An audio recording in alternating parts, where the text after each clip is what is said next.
Good morning, everybody. Happy Sunday. Happy Sunday. Nice to see your faces. Our special musical guest today is Tamir Grinberg. And thank you. And we're just going to play a little music before the service starts.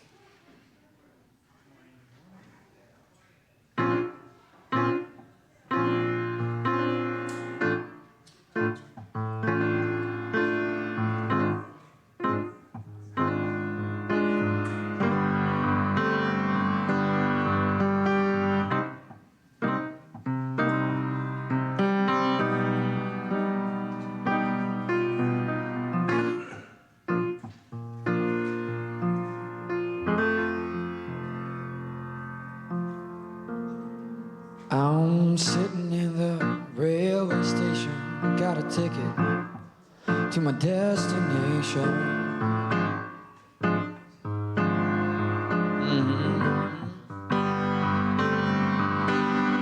On a tour, one-night stands, my suitcase and guitar in hand, and every stop is neatly planned for a poet and a one-man band. Homeward bound, I wish I was homeward bound. Home, where my thoughts escaping, home, where my music playing, home, where my love lies waiting silently for me.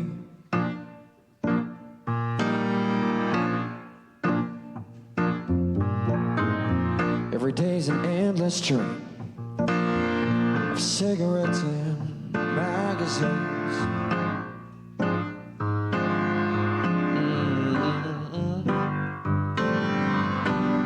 And each town looks the same to me, the movies and the factories.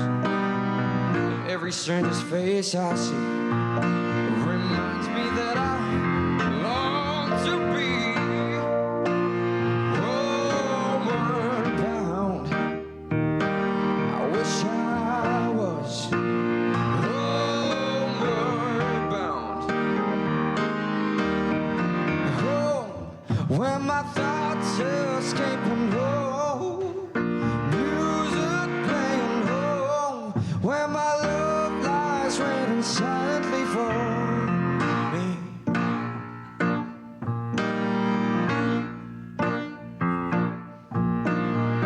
Tonight I'll sing my songs again, I'll play the game and I'll pretend.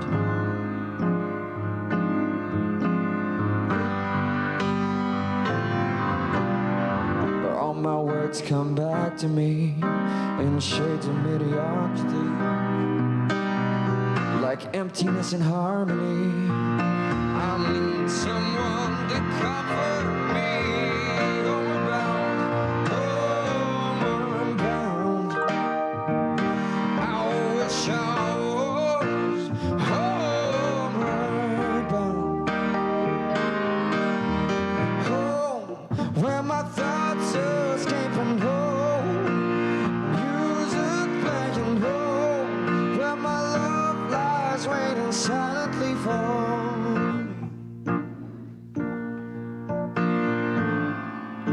Silently for me.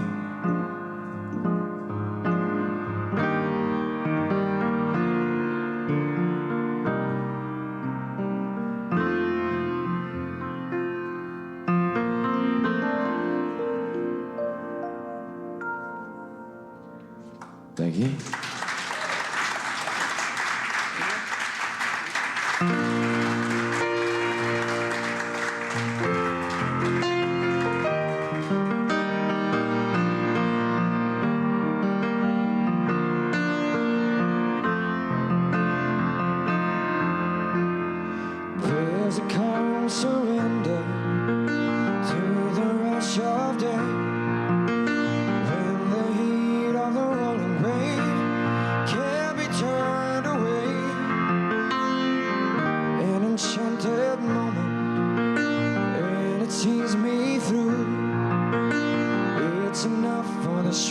else for you, just to be with you. And can you feel the love tonight? It is where we are. It's enough for this wide-eyed wanderer that we got this far. Can you feel the love tonight? How it's laid to rest. It's enough to make kings and vagabonds leave the very best.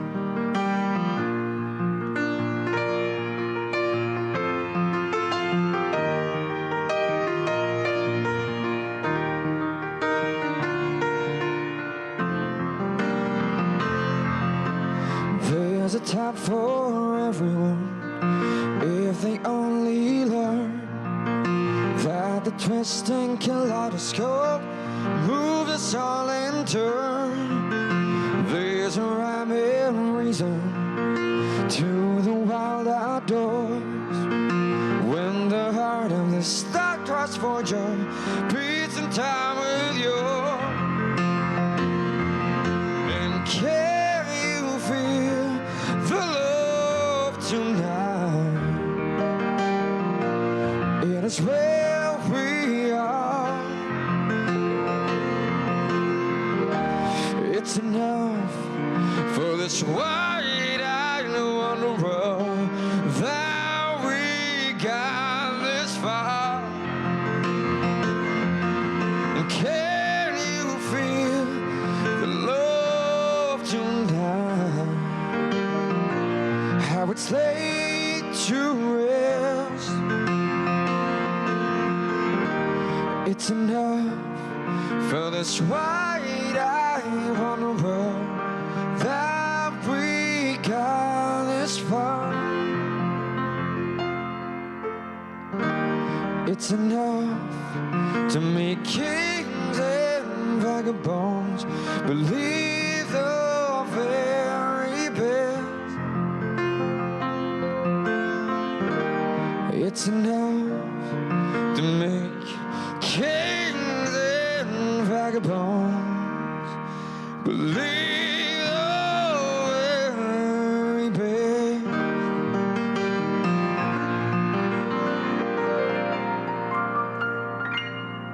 Thank you. And please welcome to the Beamer, Reverend Dr. Keith Cox.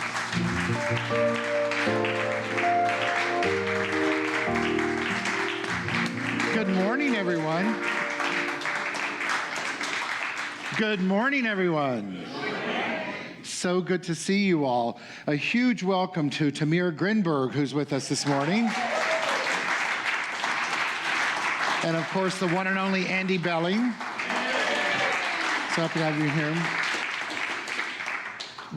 I'm so happy to have Tamir here, and when we had communicated with him about coming today, he shared with us that the timing is perfect because he leaves on Thursday to move to New York to further his career. So as our service unfolds this morning, let's all know together and affirm for him, as we did in a prayer that we had prior to you all coming in the room this morning, that today is the launching pad for him, that he's steeped in metaphysics and in the foundations of this teaching, that everything he's done up until this very moment, every tinkling of the ivory, every song he sang, everything he's done has led him to this moment, so that when he flies to the East Coast and puts new roots down there in Brooklyn, New York, that his career soars just like he did across the United States of America, as he did from Israel. So we affirm that for you and know that for you, Tamir, and really happy that you're here today. Thank you.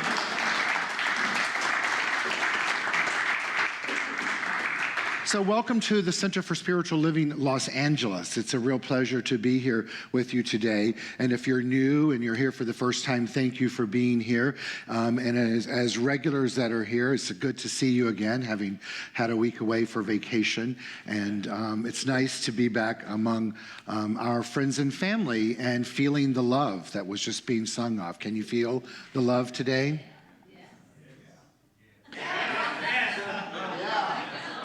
Okay, let's do that again. And so, can you feel the love today? There we go. So sound effects are normally going on inside my head. I just didn't know that they actually showed up in the world.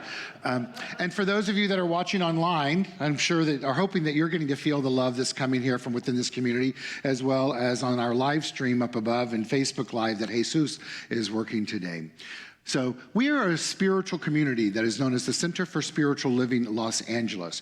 We come together every Sunday morning and at times during the week to connect with each other and to honor the power of the divine that exists equally among each and every one of us.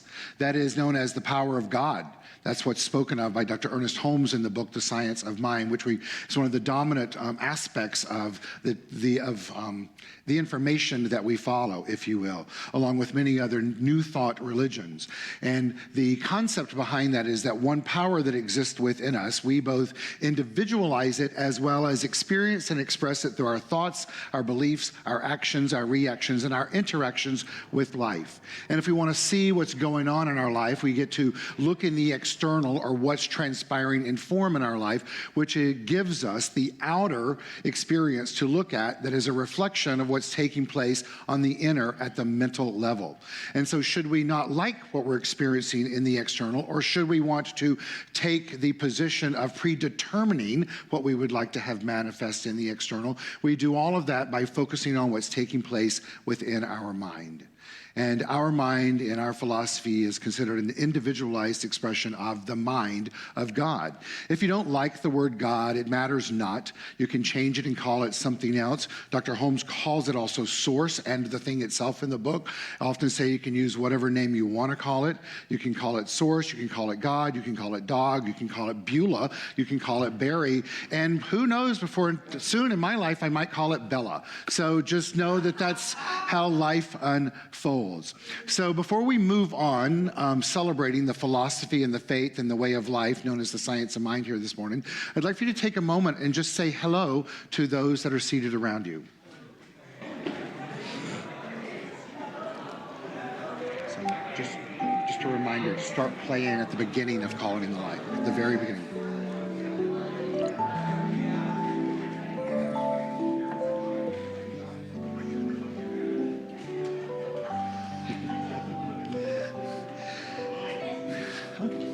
So I love, and I'm sure those online have said hello to those that they're seeing as well. And Andy's playing a little soundtrack again for us in the background for our life as we getting to know you. Okay, it's enough of that, right? All right. You can tell I'm rested today. You can tell when I'm not. I'm rested today. So we open our service every Sunday morning with a ritual called Calling in the Light. And our practitioner, Tim Barber, is going to come up and take us through the ritual in just a moment. And our illuminator, one of our board members, Matt Fonda, will come here to do that. We're going to do it a little bit different today, and Tim will tell you a little bit more about that when he gets here. But given the events that have transpired in our world, and specifically our country in the last week and more, I want each of us to become reflective and introspective during this time, and just really listen to the words of calling in the light, of feeling the energy that is transpiring during this healing moment of ritual, and to send out love to all that are affected. And when I say all that are affected, I'm not talking about those that just had a bullet enter their body, or those who shot the bullet, or those that were of the emergency teams, or anyone just simply in the presence of these horrific events that continue to transpire. But all of humanity is affected. And so oftentimes we lose sight of what that really looks like on an individualized basis. And I was just upstairs talking to the rabbi as she's doing some work upstairs right now, of In El Paso, there's a very good chance that they're unable to identify people because of individuals that had either crossed the border or were coming up just for one day, or they don't want to be identified because they had. So there's all kinds of pieces that go with that. And so now is the opportunity for us to extend the love that Tamir was just speaking of, but not love just in the sense of human love and compassion. In addition to that, the love as defined by Dr. Ernest Holmes, which is the self-givingness of spirit, whose desire is to create more of itself out of itself, and the only way that that can be done is through you and through me, and we do that by using our mind. So I would like to invite up Tim Barber as our practitioner of the day, and Matt Fonda, and our musicians will take us along on this journey. Thank you.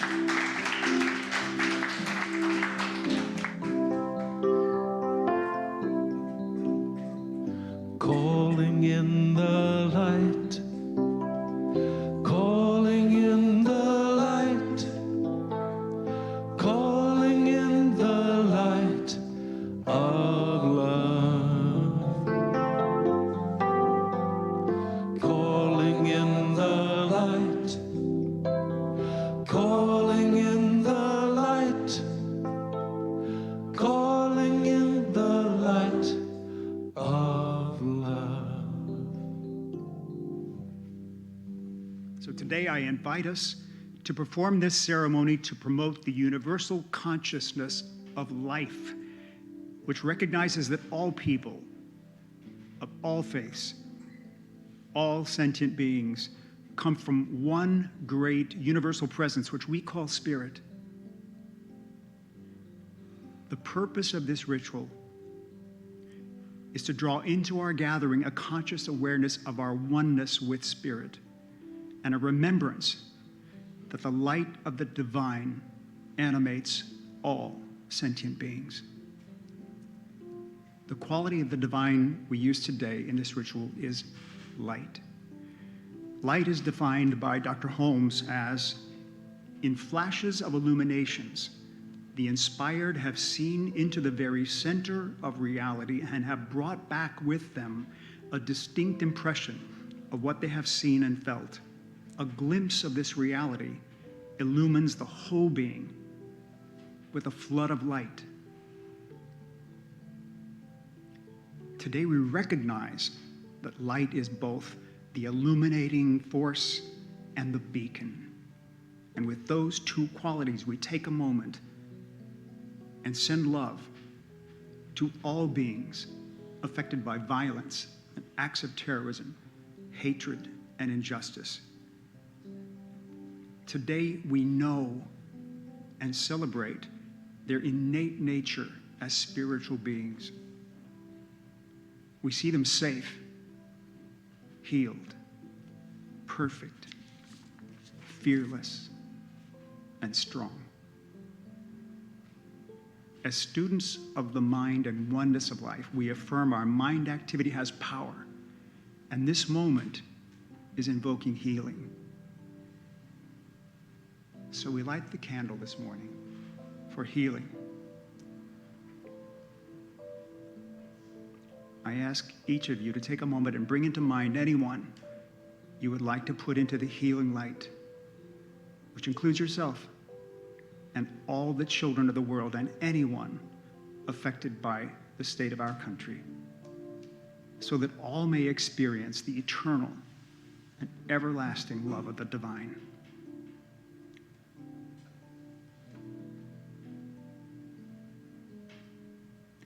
So I ask you to take a few minutes, sit quietly with that idea.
So now let's come back to calling in the light.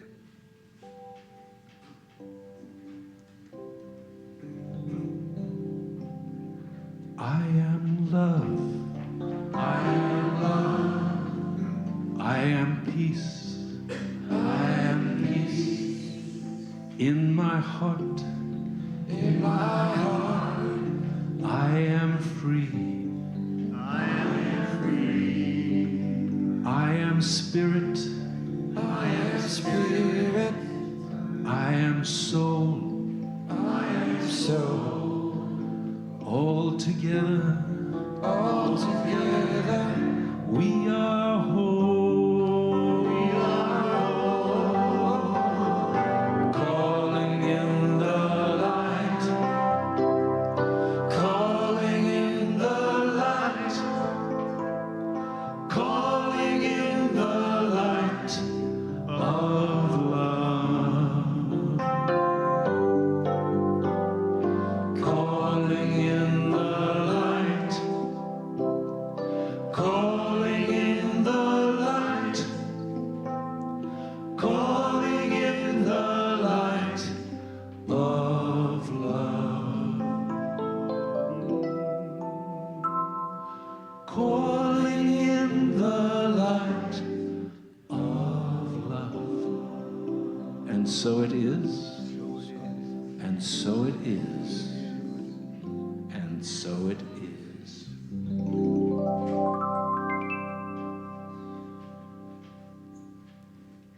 So please join me in a spiritual mind treatment. Let's know right now there's one force, one thing going on, spirit, that made us in its image and made everything in its image, perfect,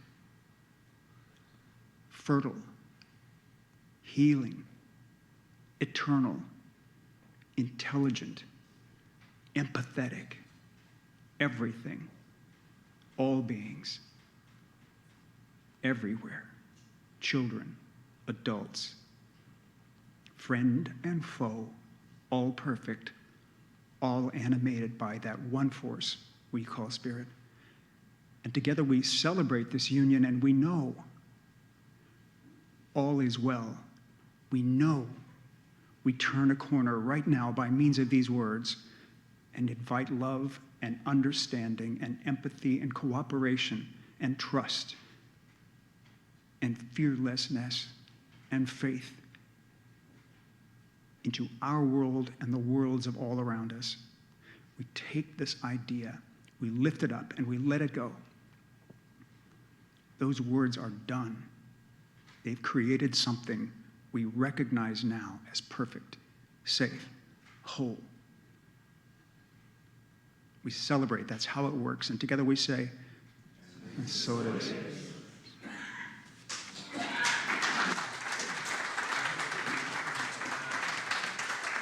Thank you, Tim. Thank you, Matt, Tamir, and Andy, and thank you to each of you. So the theme for today is really all about connecting deeper to the power within us. And this next song that Tamir and Andy will do continues that theme. And it's titled Heaven Help Us All. Heaven Help Us All by Stevie Wonder, right? And so on this vein of continuing to stay connected to the power of healing in our world while not being ambivalent to what is ours to do, I invite you to hear the lyrics of this song and enjoy it being performed by Tamir and Andy.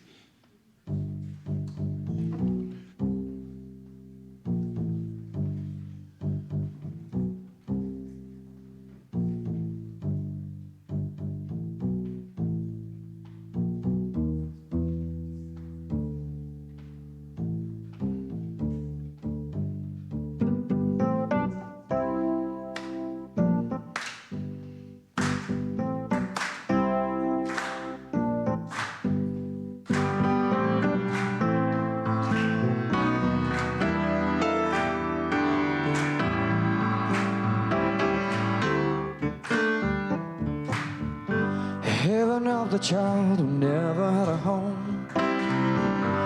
Heaven help the girl who walks these streets alone. Heaven help the roses if the bombs begin to fall. Heaven help us all. Heaven help the black man if he struggles one more day. Heaven help the white man if he turns his back away.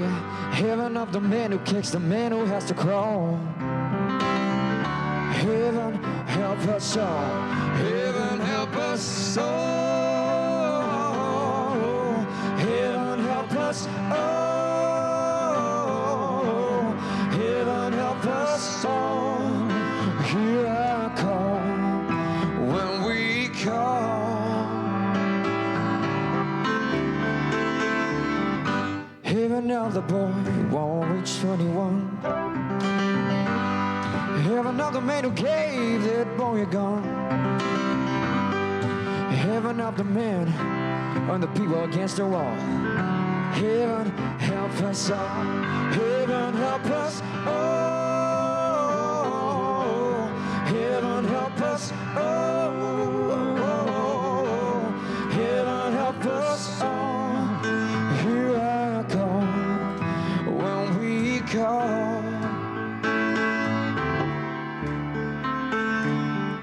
Now I lay me down before I go to sleep.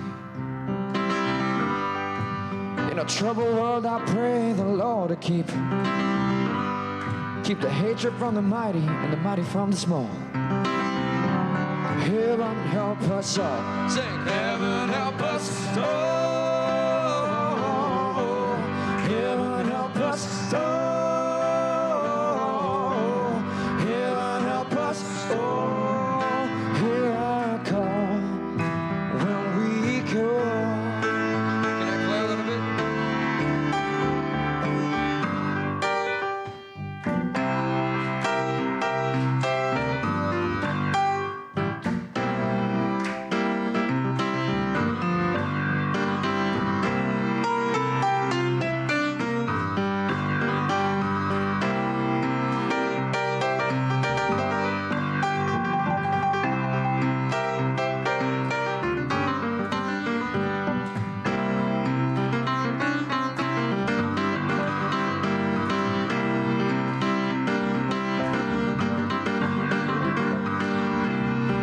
Heaven help us all.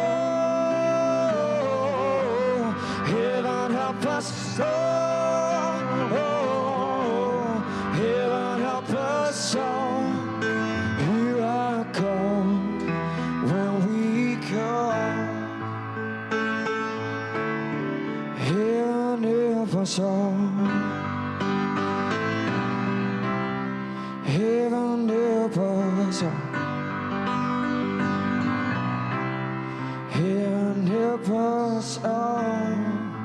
Hear our call when we call. Heaven help us all.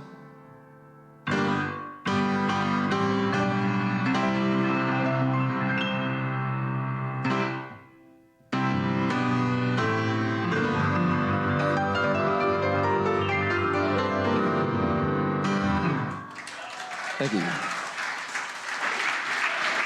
Tamir Grinberg and Andy Belling.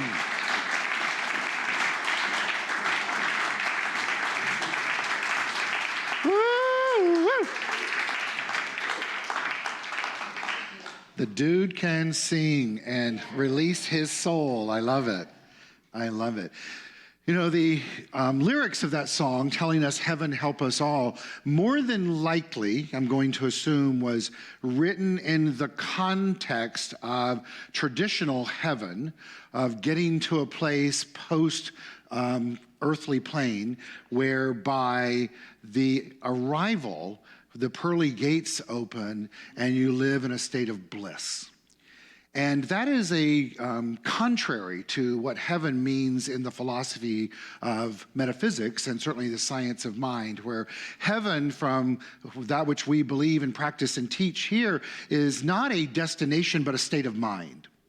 and that you get to experience heaven, the blissful nature of life, in your state of mind when we choose to let it be. Now, the challenge that oftentimes comes with that for us as metaphysicians, and certainly those of us that were taught through 20th century metaphysics, I know none of us were around to have been taught that during 19th century metaphysicians. But in 20th century metaphysics, it was about, I'm going to control my thinking, therefore I'm going to align with my divinity, and by God, I'm going to have a heavenly state of mind, right? Which innately is a bit contrary. Wouldn't you agree with that? And I don't think that, and I'm going to speak for many of you, and certainly for myself, I don't regret a moment of that training. I think it was important for all of us to go through that. And I think in many levels, it's still important for us to use the tools of that to understand that we're always at choice. But to rise to a higher state of mind of realizing that for us to tap into that state of mind, of bliss, of oneness, of in alignment with our divinity at the highest consciousness possible, requires really only one thing of us, and that is to let go of everything that isn't it. To simply let go of anything in our state of mind that is arguing with that, or fighting with that, or believing that there's something other than that. Now, I'm not going to stand here before you with a cute hairdo and a wine shirt and beautiful jewelry and tell you that that journey is an easy one. It's not. But it is one that requires diligence and attention and willingness and a receptivity to not living life based on the external.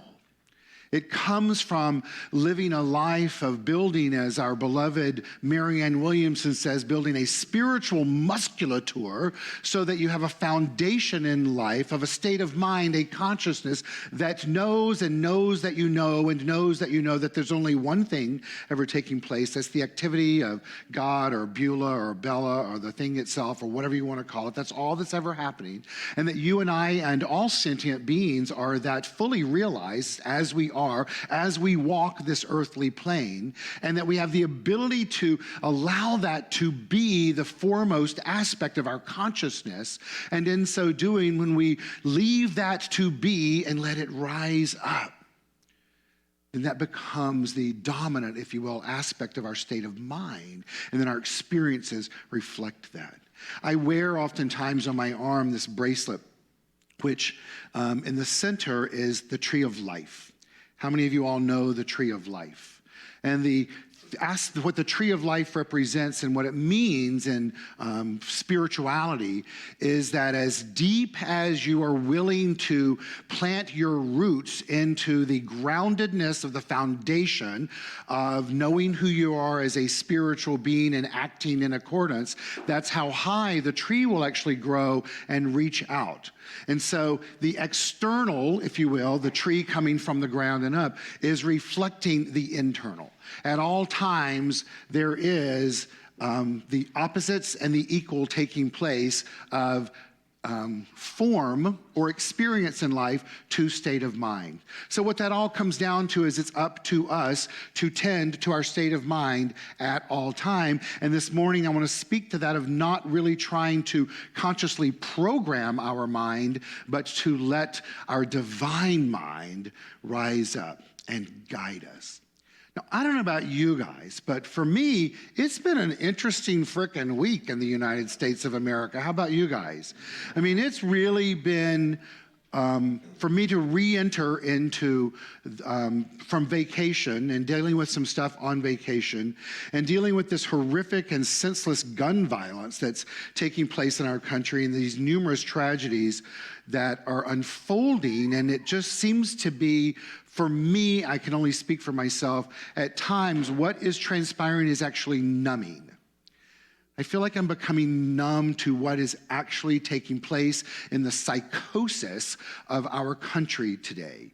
Because I personally believe there is psychosis, there is psychotic behavior taking place, where it is becoming the norm that people can walk around in public with guns, AR-15s or whatever the hell they are, and pull them out and shoot people up, and numerous people die, and there's nothing done about it. I think that's a little psychotic.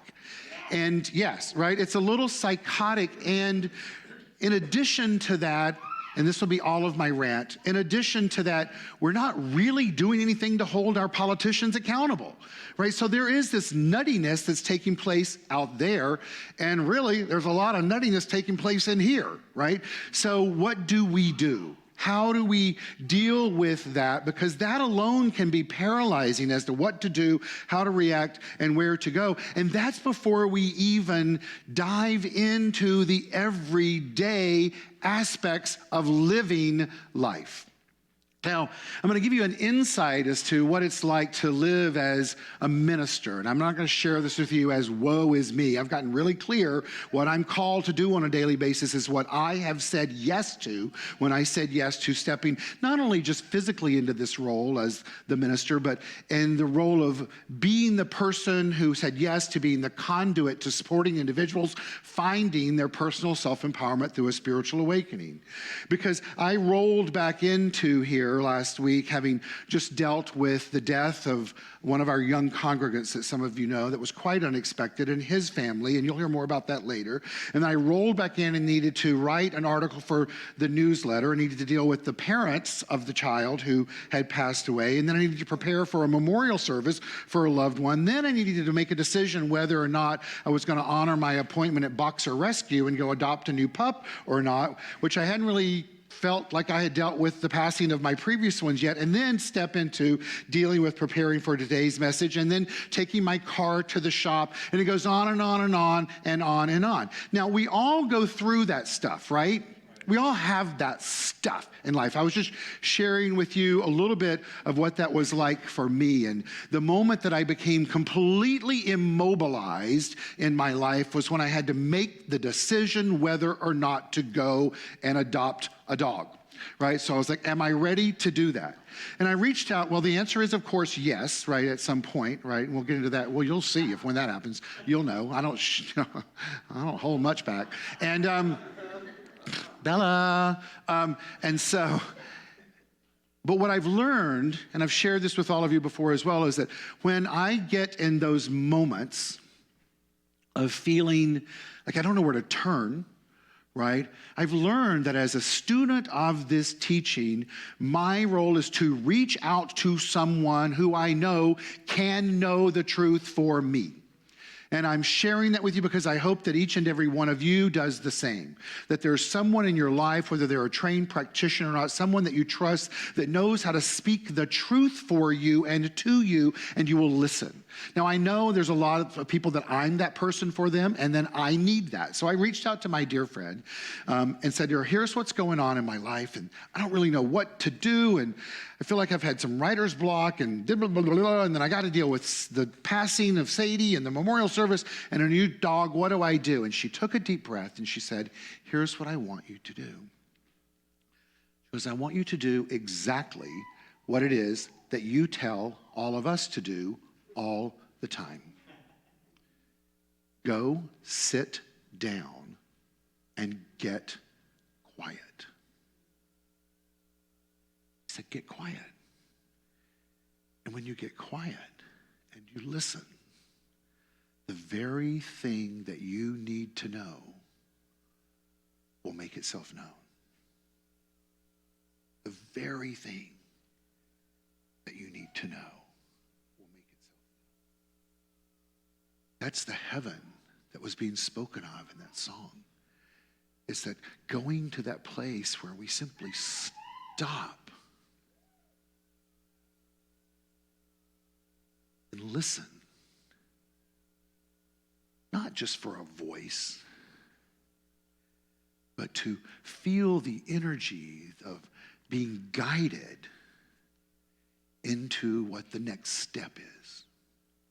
What is the next thing to know? What is the next behavior to exhibit? And then to act in accordance with that. Because in our teaching, we say all the time that there's only one thing ever taking place. That's the activity of the divine. That God, once again, whether you use that term or not, is all there is.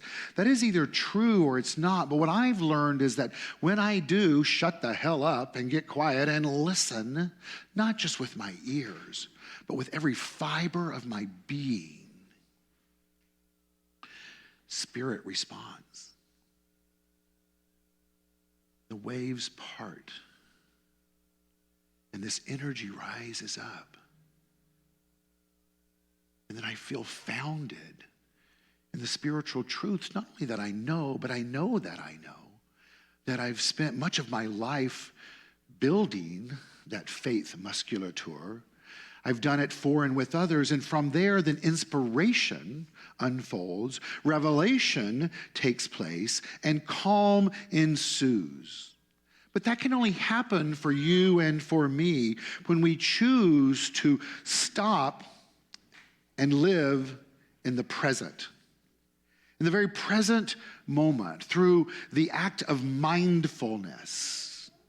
Now, mindfulness is a current day jargon that we hear all the time. And what does it mean? Well, it's really the objective of when we go into meditation. It's the objective of stopping. It's the objective of listening. It's becoming attuned to your mental activity, not trying to force a square peg into a round hole or overpowering your thoughts. It's about paying attention to your mind and calming and quieting down and staying in the moment.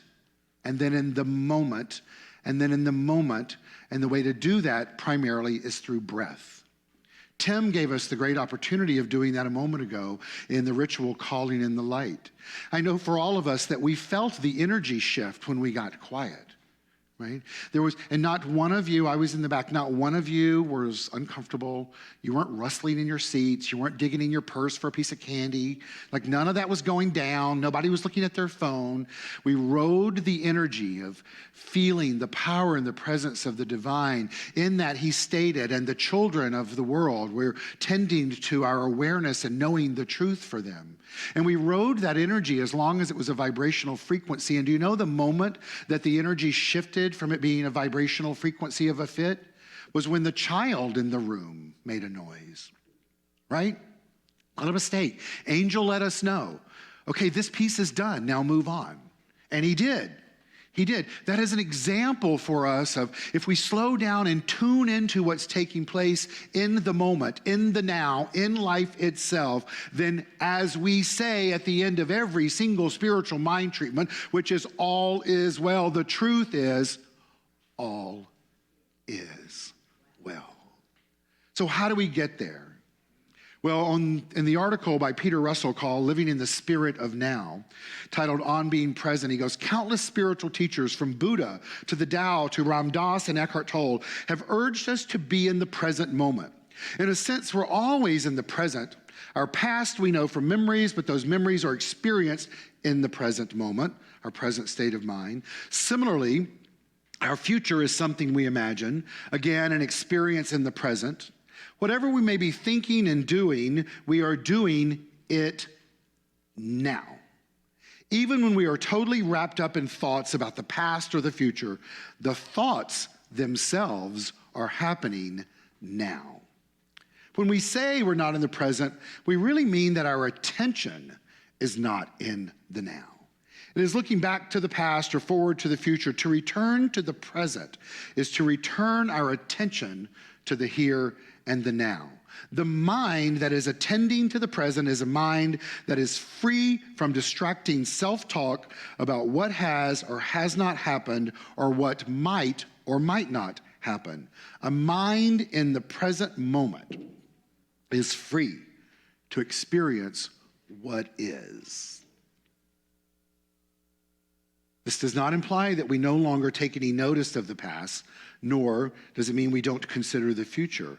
It's just simply experiencing what is now. And then breathing in, exhaling, and what is now. And then breathing in, exhaling, and what is now. Eckhart Tolle writes that it's important for us to realize deeply in the present moment that is all we have. What we're being told here is to live not only just in and as spirit, but the word for that, the root of that is inspire. And inspire means to excite and encourage, but my favorite part of this definition in the context of what I'm speaking of means to breathe life into. So what we're being called as we continue to awaken to our spiritual magnificence, and in so doing finding personal self-empowerment, is to breathe life into our awareness. And in so doing, we're breathing life into our experience. Inspire comes from the Latin word, which means to inflame or blow into. So when you inspire something, it's as if you are blowing air over a low flame to make it grow. So I invite you today to ask yourself, what within you is being inspired through source? What in your life would you like to desire, or are you open to blowing life into in a new way in your mind, in your heart, your soul, in your being? How willing are you to let go of your preconceived notions and ideas and beliefs around what was and what is to come in regards to not only what's transpiring on our planet, but in your role as to what's transpiring on our planet? Are you willing to make a commitment to yourself today to let today be the day that you stop and get quiet and listen and breathe life into an expression through you of the divine itself? There's an affirmation technologically that just came in that said the answer should be yes. There was a gentleman who was walking in the desert when he found what said, "A telephone to God." Now, the setting was Burning Man, so any of you that know Burning Man know that it's highly possible that his mind may have been altered a bit. For Burning Man is an electronic arts and music festival for which 50,000 people descend on Black Rock City, Nevada for 8 days of radical self-expression. They do that dancing, socializing, meditating, and the rest can just be called debauchery. So a phone booth in the middle of the desert stood with a sign that said, "Talk to God." And it was a surreal sight even at Burning Man. The idea was that you picked up the phone and God, or someone claiming to be God, or something that you might be hallucinating that would be God, would be at the other end to ease your pain or your concern or whatever it was you were seeking. So when God came on the line asking how he could help, this individual was ready and said, "How can I live more in the moment?" was what the individual asked. For too often he felt the beautiful moments of his life were drowned out by a cacophony of self-consciousness and anxiety. What could he do to hush the buzzing of his mind? The voice responded and said, "Breathe." This individual flinched at this frickin' New Age mantra, then reminded himself to keep an open mind, remembering that when God or the divine talks, you listen. This article goes on to say that whenever you feel anxious about your future or your past, just breathe. God went on to say to him, "Try breathing with me a few times right now." Now, we just did that. so you have perspective. This article goes on to say that life unfolds in the present. But so often we let the present slip away, allowing time to rush past unobserved and unseized, and squandering the precious seconds of our lives as we worry about the future and ruminate about what's past. We're living in a world that contributes in a major way to mental fragmentation, disintegration, distraction, and decoherence, says Buddhist scholar B. Alan Wallace. We're always doing something, and we allow little time to practice stillness and calm. My great teacher, one of them, Dr. David Hawkins, writes, "The doorway to divinity is located and available as a direct experience in the exact split second of now, which is discernible between two thoughts."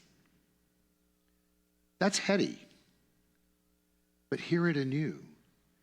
He's saying the doorway to divinity is located and available as a direct experience in the exact split second of now, which is discernible between two thoughts.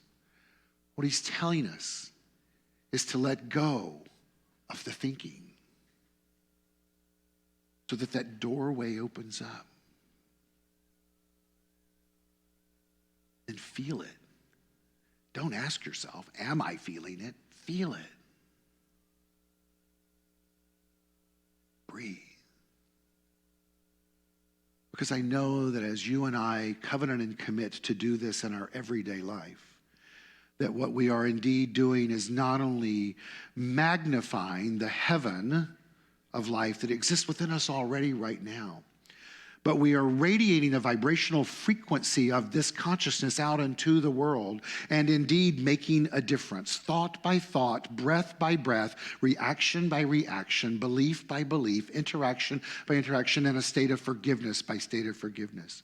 That you and I need not be immobilized or paralyzed at this time in life.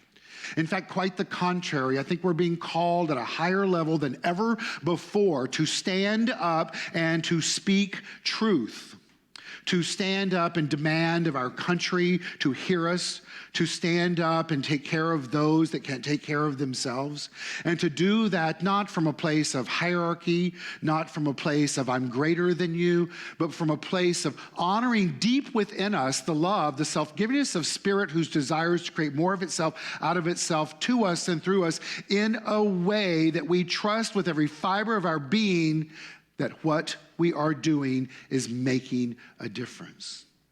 And then when that becomes too difficult, we stop and take a deep breath in and feel that doorway of the divinity open, and exhale. And then breathe in again and exhale.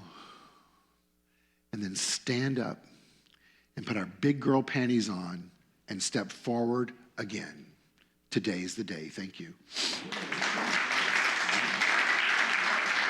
Thank you.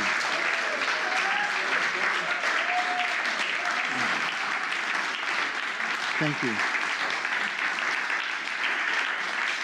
Thank you. Thank you. It's my pleasure to welcome back Tamir Grinberg and Andy Belling. Okay. I'm going to change the song, and I'll do a song that I wrote. That's to do with me moving to New York and something about back home, Tel Aviv, and feeling free.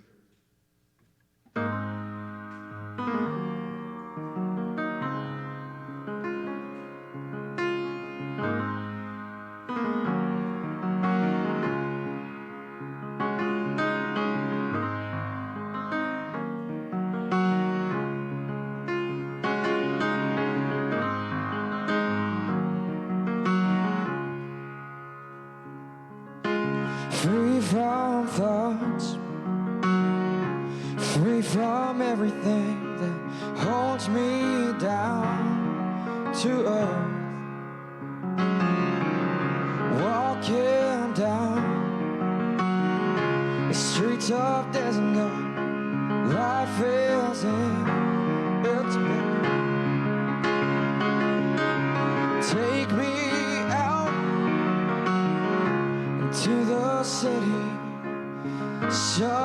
stars in the air.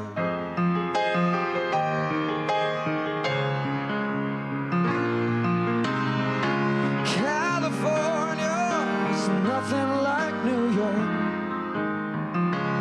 Now I'm leaving town.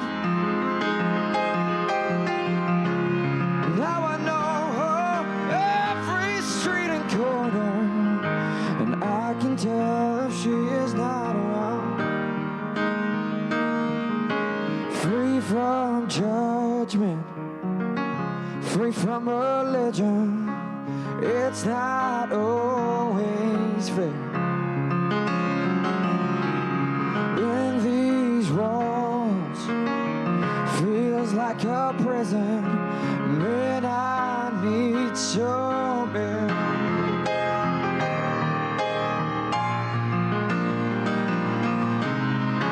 California is nothing like New York. Now I'm leaving town, and I know every street and corner, and I can tell if she is not around. Free, free, free. Free, free, free. Free, free, free. Free, free.